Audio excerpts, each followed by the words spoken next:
Allora, la sezione artiglieri di Cavaso del Tomba nasce nel 2008, però prima di questo aveva avuto inizio nel lontano 69 con volontà del capitano Angelo Damini, dopodiché aveva messo un presidente che l'anno dopo, successivo, per via di un incidente stradale, è morto, è deceduto, sicché la sezione è caduta. Noi l'abbiamo ripristinata nel 2008, sicché sono 13 anni, funziona bene, siamo partiti in sordina con una ventina di associati, attualmente ne abbiamo 47.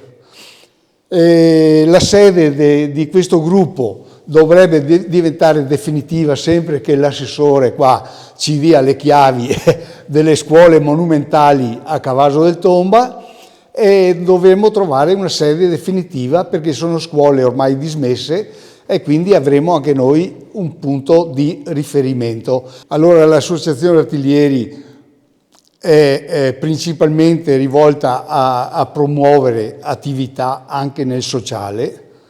Ad esempio abbiamo in gestione dal Comune di Cavaso l'area di San Giorgio, che è una chiesetta con una struttura adiacente, dove noi abbiamo preso il compito di fare la manutenzione ordinaria, cioè sfalci erba, piccole manutenzioni delle strutture, eccetera.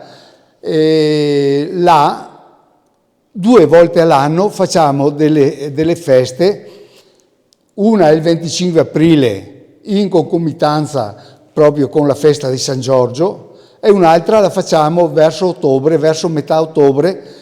Facciamo un po' di pubblicità, arriva su gente, facciamo la castagnata, un pranzo così all'aperto e là ovviamente bisogna che il tempo ci aiuti.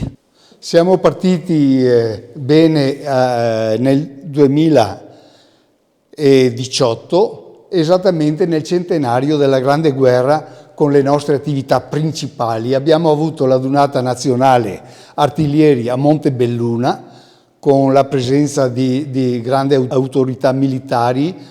A Piederobba abbiamo fatto una bellissima manifestazione, sempre nell'ambito della Dunata Nazionale.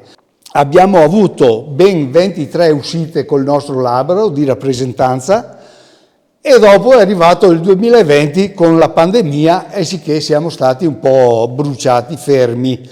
Però a fine di quest'anno, verso il 12 settembre esattamente del 2021, abbiamo fatto quella grande manifestazione che è stata la prima di partenza per tutta l'associazione di artiglieria sul Monte Tomba, con la commemorazione di tutti i caduti di artiglieria, e contemporaneamente abbiamo intitolato la sezione artiglieri di Cavaso del Tomba al capitano Angelo Damini. Comunque il comune ci ha dato questo onore in certo senso, di manutenzione di questa area che è importante e anche storica.